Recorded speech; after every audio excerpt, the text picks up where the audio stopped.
تو گروپ چاہے جتنا بھی طاقتور ہو اسے سیکرٹ سروس کو ٹریس کرتے، اس سے مقابلہ کرتے اور اس کا خاتمہ کرنے میں وقت لگ جائے گا، اور وہ اس وقت کے دوران کسی بھی وقت ان ٹرانسمٹ فیوز کو استعمال کر کے یہاں آن دھمکیں گے۔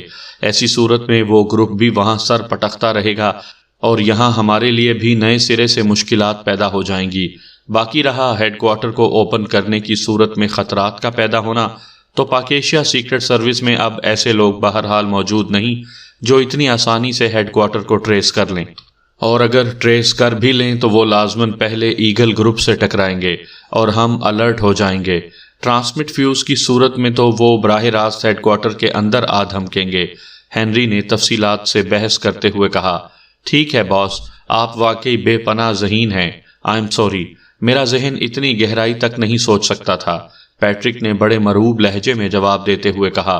کوئی بات نہیں، اب تم اعلیٰ ترین عہدے پر پہنچ چکے ہو، اب اتنی گہرائی میں سوچنا شروع کر دو، ہنری نے کہا اور رسیور رکھ دیا۔ اس کے لبوں پر فاتحانہ مسکراہٹ کھیل رہی تھی، کیونکہ پیٹرک ترمزی کے گروپ میں سب سے زیادہ سینئر اور ذہین آدمی سمجھا جاتا تھا، اور ترمزی اکثر اس کی ذہانت کی تعریفیں کرتا رہتا تھا، لیکن آج ہنری نے اسے ذہانت کے سلسلے میں واضح طور پر مرعوب کر دیا تھا۔ یہ ہنری کی بہت بڑی کامیابی تھی۔ ہنری جانتا تھا کہ اب پیٹرک ہمیشہ اس کی ذہانت سے مرعوب رہے گا اور بے چوں چراں اس کے احکامات کی تعمیل کیا کرے گا۔ اسی لمحے ٹیلی فون کی گھنٹی ایک بار پھر بج اٹھی اور ہنری نے دوبارہ فون اٹھا لیا۔ یس، ہنری نے خشک لہجے میں کہا۔ جیکی بول رہی ہوں ڈیئر، وہ ڈارسن نے رپورٹ بھیجی ہے عمران کی موت سے متعلق، جیکی نے کہا۔ ہاں، ابھی تھوڑی دیر پہلے ہی اس کی رپورٹ آئی ہے، اس نے کنفرم کر لیا ہے کہ عمران واقعی مر چکا ہے۔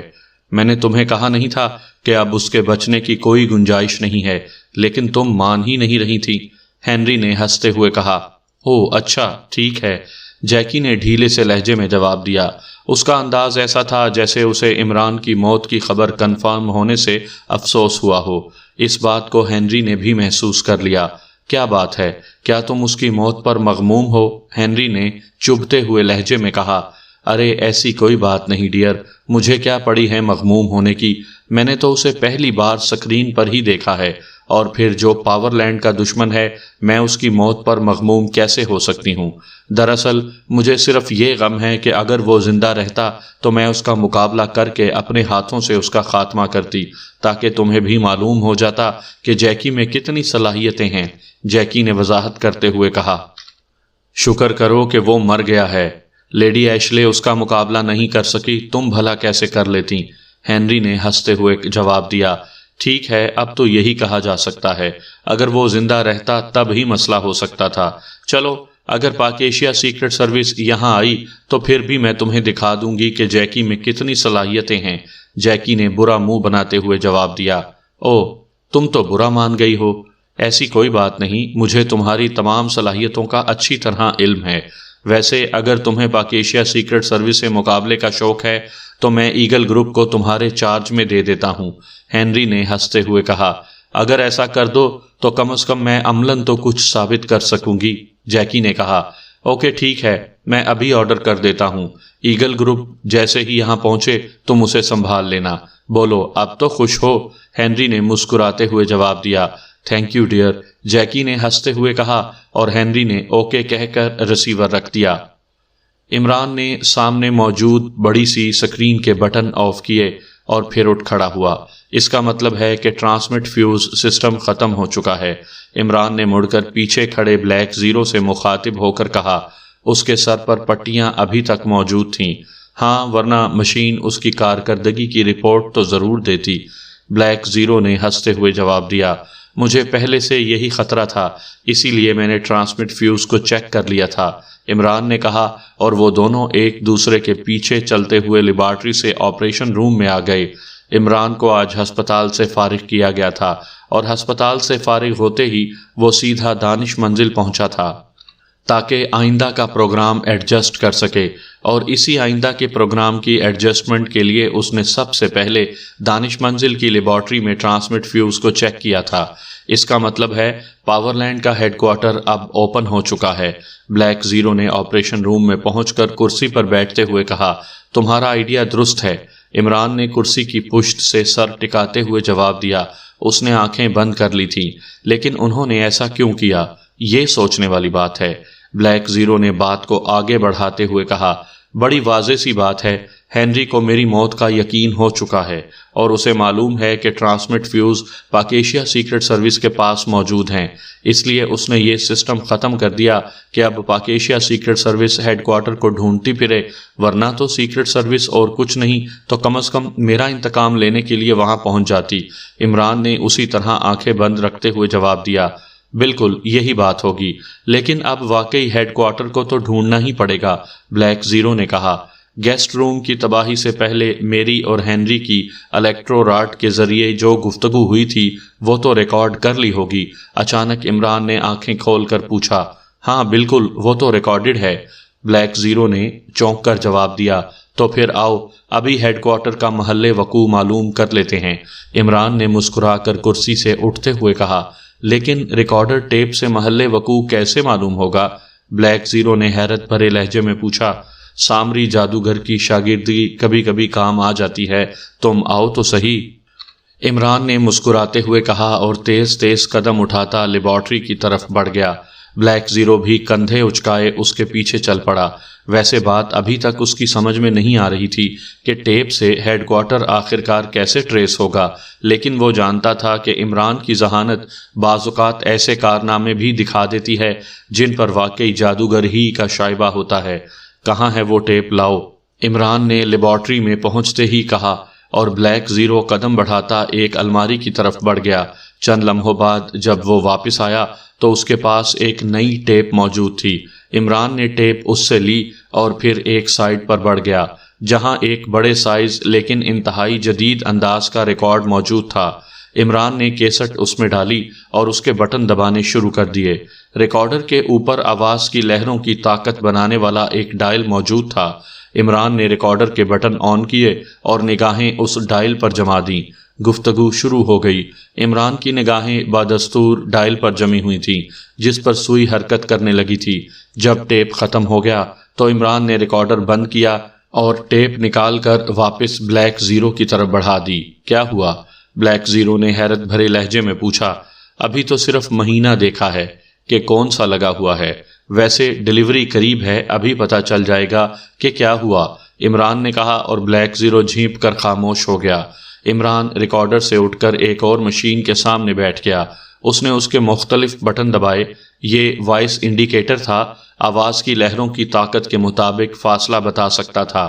عمران نے اس کی مختلف نابیں گھما کر ایک ڈائل پر موجود سوئی کو حرکت دی اور جب سوئی 12 کے ہندسے پر پہنچ گئی تو عمران نے نابیں گھمانا بند کر کے اس کے مختلف بٹن دبائے تو ایک بڑا سا ڈائل روشن ہو گیا جس میں 4 خانے بنے ہوئے تھے۔ بٹن دبتے ہی چاروں خانوں میں تیزی سے نمبر بدلنے لگے اور پھر باری باری ہر ایک پر نمبر ایک مخصوص حد تک پہنچ کر رک گئے۔ دنیا کا فاصلہ بتانے والا نقشہ اور خالی کاغذ لے آؤ، ابھی پتہ چل جاتا ہے کہ کیا ہوا، لڑکا یا لڑکی، عمران نے مسکرا کر کہا اور بلیک زیرو سر ہلاتا ہوا واپس ایک الماری کی طرف مڑ گیا۔ اب بات کچھ اس کی سمجھ میں آنے لگی تھی۔ عمران نے واقعی ایسا زاویہ سوچا تھا جو شاید زندگی بھر اس کے ذہن میں نہ آ سکتا تھا۔ آواز کی انتہائی طاقت کو ماپ کر اس کے ذریعے فاصلہ معلوم کر لیا تھا کہ اس قدر طاقتور اور ریڈیائی وائس لہر زیادہ سے زیادہ کتنے فاصلے تک قائم رہ سکتی ہے۔ اب مشین پر اس نے چاروں سمتوں میں اس فاصلے کو چیک کر لیا تھا۔ ڈائل پر موجود 4 خانے 4 مختلف سمتوں کی نشاندہی کر رہے تھے۔ اب مسئلہ رہ گیا تھا سمت کے تعین کا، اور بلیک زیرو یہی دیکھنا چاہتا تھا کہ وہ اس کا تعین کیسے کرتا ہے۔ بلیک زیرو نے الماری سے نقشہ اور ایک خالی پیڈ لا کر عمران کو دے دیا۔ عمران نے خالی کاغذ پر مختلف سمتوں کا فاصلہ لکھا اور پھر اٹھ کر ایک بڑی میز پر آ گیا۔ وہاں پہنچ کر اس نے نقشہ کھول کر میز پر بچھا دیا اور اس کے بعد وہ اس پر جھک گیا۔ مشرق تو نہیں ہو سکتا، عمران نے بڑبڑاتے ہوئے کہا۔ کیوں؟ بلیک زیرو نے چونک کر کہا۔ اس طرف اس فاصلے پر برفانی علاقہ پھیلا ہوا ہے، اور اگر یہ کال برفانی علاقے سے کی جاتی تو آواز کی ریڈیائی لہروں میں ہلکی سی زاں زاں کی آواز صاف سنائی دیتی، حالانکہ ٹیپ میں موجود گفتگو میں ایسی آواز موجود نہیں ہے۔ اب رہ گیا شمال، تو یہ بھی نہیں ہو سکتا کیونکہ اس فاصلے پر شمال میں سمندر ہے اور برفانی علاقے کی طرح سمندر سے ہونے والی ریڈیائی لہروں میں ہلکی سیٹی کی آواز ضرور شامل ہوتی ہے، جو اس گفتگو میں نہیں۔ اب رہ گیا دو سمتیں، جنوب اور مغرب۔ جنوب کی طرف سے اس فاصلے پر وسیع صحرا ہے، وہاں سے بھی کال میں مخصوص آواز شامل ہونی چاہیے تھی، اس لیے ہماری مطلوبہ سمت مغرب ہی ہو سکتی ہے۔ ساجان سینٹر جس کا ٹارگٹ الٹا گیا تھا وہ بھی اسی طرف ہے، اور ٹرانسمٹ فیوز کی ساخت کے مطابق اس کا ٹارگٹ زیادہ سے زیادہ 500 میل تک بدلا جا سکتا ہے۔ اس لیے ساجان سینٹر سے 500 میل کے فاصلے پر ہی پاور لینڈ کا ہیڈ کوارٹر ہو سکتا ہے، اور مغرب کی سمت اور ساجان سینٹر کے علاقے سے 500 میل کے فاصلے اور آواز کی طاقت کے فاصلے کو اگر بیک وقت سامنے رکھا جائے تو یہ علاقہ بنتا ہے۔ بالکل یہی علاقہ ہوگا۔ یہاں وسیع و عریض رقبے میں پہاڑی علاقہ پھیلا ہوا ہے، جہاں کہیں کہیں چھوٹے چھوٹے شہر ہیں۔ عمران نے نقشے پر ایک جگہ انگلی رکھتے ہوئے کہا، یہ تو شمالی ایکریمیا کا آخری حصہ ہے۔ بلیک زیرو نے جھک کر دیکھتے ہوئے کہا، بالکل، اس علاقے کو وہاں ایم لینڈ یعنی منرل لینڈ کہا جاتا ہے۔ منرل کا معنی جانتے ہو یا مجھ سے مطلب پوچھو گے؟ عمران نے کہا، اب اتنا بھی ان پڑھ نہ بنا دیجئے۔ منرل دھات کو کہتے ہیں، بلیک زیرو نے ہنستے ہوئے کہا، چلو پڑھ غائب کر کے پھر صرف ان کہہ دیتا ہوں۔ تم اب تو خوش ہونا، یہاں چونکہ دھاتوں کے وسیع ذخائر ملنے کے امکانات ہیں، اس لیے اس علاقے کو منرل لینڈ یعنی ایم لینڈ کہا جاتا ہے، اور یہاں منصوبہ بندی کے تحت آبادی کو پھیلنے نہیں دیا گیا تاکہ یہاں سے دھاتیں نکالنے کا کام آسانی سے ہو سکے۔ اب دیکھنا یہ ہے کہ ہیڈ کوارٹر ایم لینڈ کے کس حصے میں ہے۔ عمران نے سر ہلاتے ہوئے کہا، وہ مسلسل نقشے پر جھکا ہوا تھا۔ ایم لینڈ کا سب سے بڑا شہر ڈک سٹی ہے، خاصا بڑا شہر ہے، اور ہیڈ کوارٹر میں ظاہر ہے بہت بڑی بڑی مشینری نصب کی گئی ہوگی، اور وہاں رہنے والوں کے لیے خوراک اور اسلحہ اور دوسری چیزیں بنانے کے لیے جو خام مال کی بھی مسلسل ضرورت پڑتی رہتی ہوگی، اور پھر یہاں سے ناراگ سٹی سب سے زیادہ قریب ہے، اس لیے میرے خیال میں ہیڈ کوارٹر ڈک سٹی کے قریب ہی موجود ہوگا۔ عمران نے کہا، ظاہر ہے اسے بنایا تو انڈر گراؤنڈ ہی گیا ہوگا، ورنہ اتنا بڑا ہیڈ کوارٹر تو حکومت ایکریمیا کی نظروں سے چھپ نہیں سکتا۔ بلیک زیرو نے کہا، ہاں لازمی بات ہے، لیکن میرا خیال ہے یہ مکمل طور پر انڈر گراؤنڈ نہیں ہو سکتا، ورنہ ایکریمیا کے مصنوعی سیاروں کی تصویروں کا جائزہ لینے والے آرانی علاقے میں ہونے والی معمولی سی نقل و حرکت پر بھی ضرور چونک پڑتے، اور ان کا اب تک نہ چونکنے کا مطلب یہی ہو سکتا ہے کہ ہیڈ کوارٹر تو ضرور انڈر گراؤنڈ ہوگا، لیکن اسے چھپانے کے لیے اس کے اوپر ضرور کوئی چیز بنائی گئی ہوگی، کوئی آبادی ہو سکتی ہے۔ عمران نے کہا، تو پھر یہ آبادی ہو سکتی ہے کرام سٹی۔ بلیک زیرو نے ڈک سٹی سے شمال مغرب میں واقع ایک آبادی پر انگلی رکھتے ہوئے کہا، ہاں تمہارا خیال درست بھی ہو سکتا ہے، اب اسے چیک کریں تاکہ ہم خوامخواہ اتنی دور دھکے نہ کھاتے پھریں۔ عمران نے کہا، کیسے چیک کریں گے؟ بلیک زیرو نے ایک بار پھر حیران ہوتے ہوئے کہا، جیسے یہ جگہ ڈھونڈی ہے، کہا تو ہے کبھی کبھی سامری جادوگر کی شاگردی بڑے کام دکھا جاتی ہے۔ عمران نے مسکراتے ہوئے کہا، اور پھر اس نے خالی کاغذ پر قلم سے مختلف ہندسے لکھنے شروع کر دیے۔ وہ نقشے سے مختلف فاصلے چیک کرتا اور پھر انہیں کاغذ پر لکھنا شروع کر دیتا۔ تھوڑی دیر بعد اس نے مخصوص ہندسے علیحدہ لکھنے شروع کر دیے۔ یہ کرام سٹی کی لانگ رینج فریکوینسی ہو سکتی ہے، آؤ اب لانگ رینج ٹرانسمیٹر کو آزمائیں۔ عمران نے اٹھتے ہوئے کہا، اور پھر وہ لیبارٹری میں موجود ایک بڑے سے ٹرانسمیٹر کی طرف بڑھ گیا۔ اس نے کاغذ پر لکھی ہوئی فریکوینسی اس پر سیٹ کی اور ٹرانسمیٹر آن کر دیا۔ ٹرانسمیٹر سے ٹوں ٹوں کی مخصوص آوازیں سنائی دینے لگیں۔ Hello hello, B11 calling over, Imran نے نامانوس سے لہجے میں بات کرتے ہوئے کہا۔ چند لمحوں بعد اچانک ٹرانسمیٹر پر رابطہ قائم کرنے والا بلب جل اٹھا۔ یس، ہیری اٹینڈنگ نمبر 2 باس، کون بول رہا ہے؟ اوور۔ دوسری طرف سے ایک حیرت بھری آواز سنائی دی، P11 بول رہا ہوں، باس ہینری سے بات کرواؤ، it is top secret, over. Imran نے جواب دیا، اس کے چہرے پر ہلکی سی مسکراہٹ دوڑ رہی تھی۔ کون P11؟ پورا کوڈ بتاؤ، اوور۔ دوسری طرف سے بولنے والے کے لہجے میں اب حیرت کے ساتھ ساتھ کرختگی کا عنصر بھی نمایاں ہو گیا تھا۔ You shut up, it is top secret, boss Henry سے بات کرواؤ، وہ جانتے ہوں گے، اوور۔ عمران نے انتہائی سخت لہجہ اختیار کرتے ہوئے کہا، اوکے، اوور۔ دوسری طرف سے ہیری نے کہا اور عمران نے مسکراتے ہوئے ہاتھ بڑھا کر ٹرانسمیٹر کے کونے میں لگا ہوا ایک سفید بٹن دبا دیا۔ یس ہنری اٹینڈنگ اوور۔ چند لمحوں بعد دوسری طرف سے ہنری کی آواز سنائی دی اور بلیک زیرو کی آنکھیں حیرت سے پھیلتی گئیں۔ واقعی عمران کی ذہانت درجہ کمال پر پہنچی ہوئی تھی۔ اس نے ناممکن کو ممکن کر دکھایا تھا۔ P11 بول رہا ہوں فرام ناراک سٹی۔ باس ترمزی نے مجھے حکم دیا تھا کہ ان ایمرجنسی پر آپ سے براہ راست رابطہ قائم کیا جائے۔ انٹرنیشنل ٹیم اور لینڈ کے خلاف ترتیب دیے جانے کی اسکیم بنائی جا رہی ہے۔ ابھی تفصیلات طے نہیں ہوئیں لیکن کسی بھی وقت ہو سکتی ہیں۔ اگر آپ حکم دیں تو پی گروپ اس ٹیم کے تشکیل ہوتے ہی اسے ختم کر دے۔ It is in our hands over. Imran نے تیز تیز لیکن مؤدبانہ لہجے میں کہا۔ تم کون ہو اور یہ پی گروپ کیا ہے؟ میں تو اس گروپ کو نہیں جانتا۔ اوور۔ ہنری کی حیرت بھری آواز سنائی دی۔ جناب باس ترمزی نے یہ سیکرٹ گروپ ترتیب دیا ہوا ہے، ٹاپ سیکرٹ۔ ہم ان کے تحت کام کرتے ہیں۔ انہوں نے پاک ایشیا جانے سے قبل ہمیں ہدایات دی تھیں کہ ہم ایمرجنسی کی صورت میں آپ سے بات کر لیں۔ اوور۔ عمران نے بڑے مطمئن لہجے میں کہا۔ او اچھا، تمہارا ہیڈ کوارٹر کہاں ہے؟ تم ایسا کرو، اپنے متعلق تمام تفصیلات پہلے ہیڈ کوارٹر کو فیڈ کرو، اس کے بعد میں تمہیں ہدایات دوں گا۔ اور سنو، باس ترمزی ایک مشن میں ہلاک ہو چکے ہیں، اب پاور لینڈ کا چیف باس میں ہوں، سمجھے؟ اوور۔ ہنری نے تیز لہجے میں کہا۔ او لیکن ہمیں تو باس ترمزی کی ہلاکت کی اطلاع نہیں ہے۔ لیکن سر، پی گروپ تو باس ترمزی نے نجی طور پر ترتیب دیا ہوا ہے، اس لیے باس ترمزی کی ہلاکت کے بعد صورتحال بدل گئی ہے۔ ہم گروپ ایمرجنسی میٹنگ کال کر کے اس صورتحال پر بحث کرنے کے بعد فیصلہ کریں گے کہ کیا ہم پاور لینڈ کے ساتھ باقاعدہ اٹیچ ہوں یا نہ ہوں۔ ہمارا فیصلہ پاور لینڈ کے ساتھ اٹیچ ہونے کا ہوا تو میں تفصیلات فیڈ کر دوں گا، ورنہ ہم آزاد ہوں گے، اوور اینڈ آل۔ عمران نے کہا اور ہاتھ بڑھا کر ٹرانسمیٹر آف کر دیا۔ آپ نے بڑی لمبی بات کی ہے، وہ لازماً کال کا مرکز چیک کریں گے اور ہو سکتا ہے انہوں نے کر بھی لیا ہو، بلیک زیرو نے کہا۔ ہنری ذہین آدمی ہے اور ذہین آدمیوں کو چکر دینا خاصا مشکل ہوتا ہے۔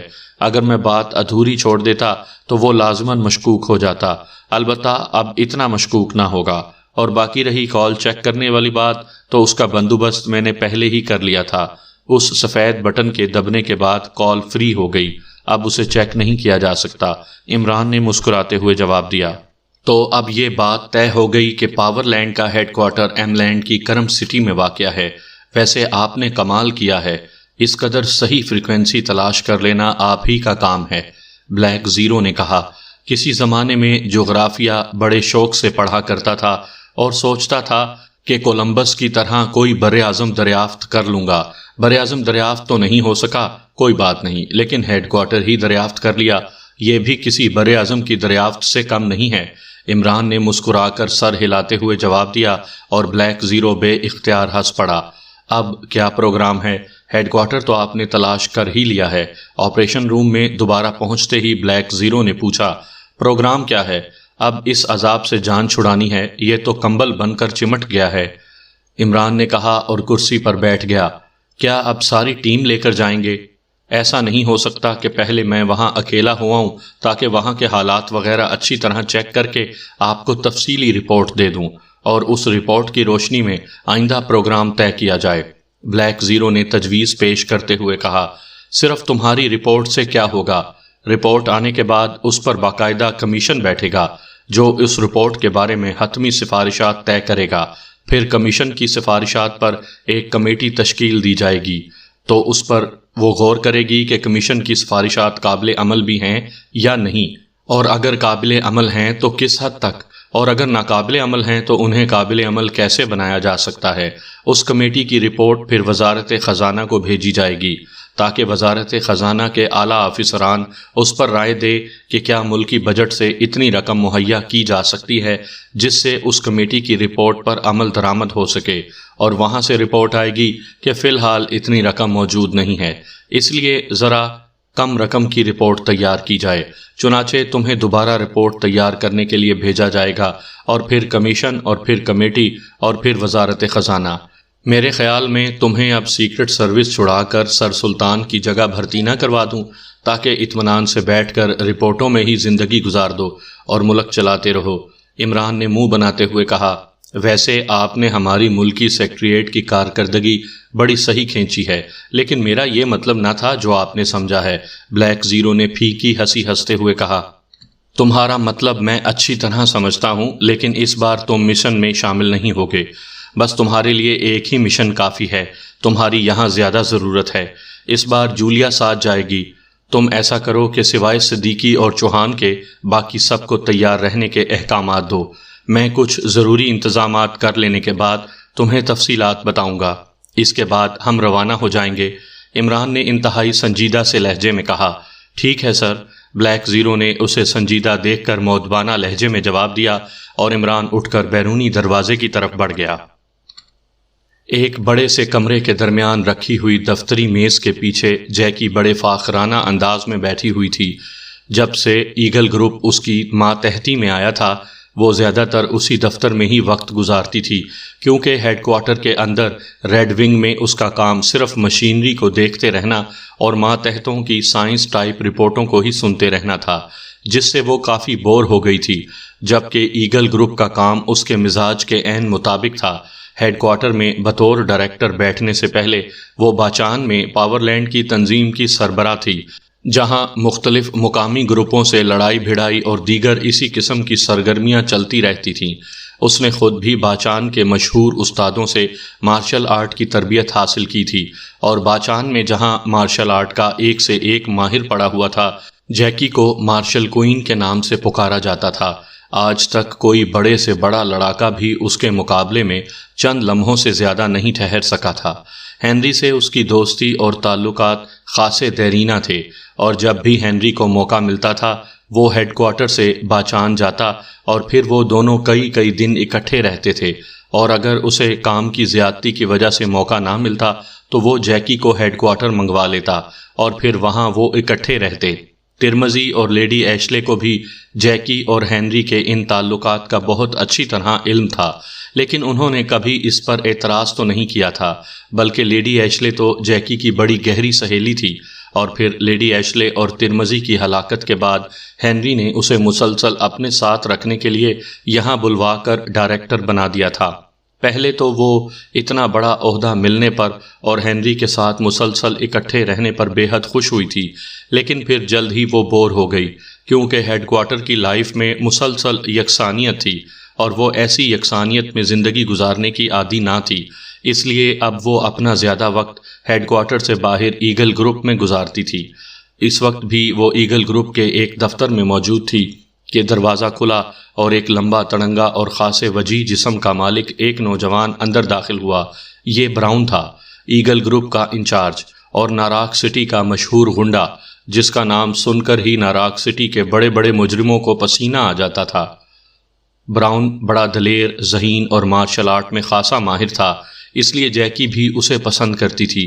پہل جیکی نے اسے چیلنج کیا کہ وہ مارشل آرٹ میں اس کا مقابلہ کرے، لیکن براؤن نے بڑے کھلے دل کے ساتھ جیکی کے مقابلے میں بغیر لڑے اپنی شکست تسلیم کر لی تھی، کیونکہ وہ جیکی کو جانتا تھا اور اس نے باچان میں کئی بار جیکی کو لڑتے ہوئے دیکھا تھا۔ جیکی براؤن کے اس اعتراف شکست پر بے حد خوش ہوئی تھی، اور اس کی انا کو چونکہ بے حد تسکین پہنچی تھی، اس لیے وہ اب براؤن کو زیادہ پسند کرنے لگی تھی۔ مادام، میں یہ کہنے کے لیے حاضر ہوا تھا کہ اگر آپ اجازت دیں تو ناراک سٹی کا چکر لگاؤں، تھوڑی سی تفریح ہو جائے گی، براؤن نے مسکراتے ہوئے کہا۔ وہاں کوئی کام ہے؟ جیکی نے چونکتے ہوئے پوچھا۔ کام تو نہیں ہے، لیکن مادام سچی بات یہ ہے کہ یہاں ہاتھ پیر چلانے کا موقع ہی نہیں مل رہا، جبکہ سنا ہے کہ ناراک سٹی میں آج کل ایک نیا گروپ آیا ہے اور اس نے وہاں کے اچھے کلبوں میں اپنی دھاک بٹھا دی ہے۔ میں نے سوچا کہ چلو جا کر اس گروپ سے ہی ملاقات کر لی جائے۔ براؤن نے بڑے بے تکلفانہ انداز میں میز کے سامنے کرسی پر بیٹھتے ہوئے کہا۔ یہ کون لوگ ہیں؟ جیکی نے آنکھیں سکیڑتے ہوئے پوچھا۔ معلوم نہیں، سنا ہے بڑے زبردست لڑاکے ہیں، براؤن نے جواب دیا۔ تو تم وہاں ان سے لڑو گے اکیلے؟ جیکی نے چونکتے ہوئے پوچھا۔ میرا تو خیال ہے لڑنے کی نوبت ہی نہ آئے گی۔ بہرحال ایگل گروپ تو یہاں ہنگامی طور پر آیا ہے، اس نے واپس ناراک سٹی تو جانا ہی ہے، اس لیے میں نے سوچا کہ ایسا نہ ہو کہ لوگ ایگل گروپ کا نام ہی بھول جائیں۔ براؤن نے کہا، تمہاری بات درست ہے، لیکن اس طرح بے مقصد جانے کا کوئی فائدہ نہیں۔ پھر نہ جانے وہ کتنا بڑا گروپ ہو، اس کے خاتمے میں کتنا وقت لگ جائے، اس لیے کیا یہ بہتر نہیں کہ ہم باقاعدہ مشن کے تحت وہاں جائیں؟ جیکی نے مسکراتے ہوئے کہا، پہلی بات تو یہ ہے کہ ہم سے آپ کی کیا مراد ہے، اور دوسری بات یہ کہ وہاں کیا مشن لے کر جائیں؟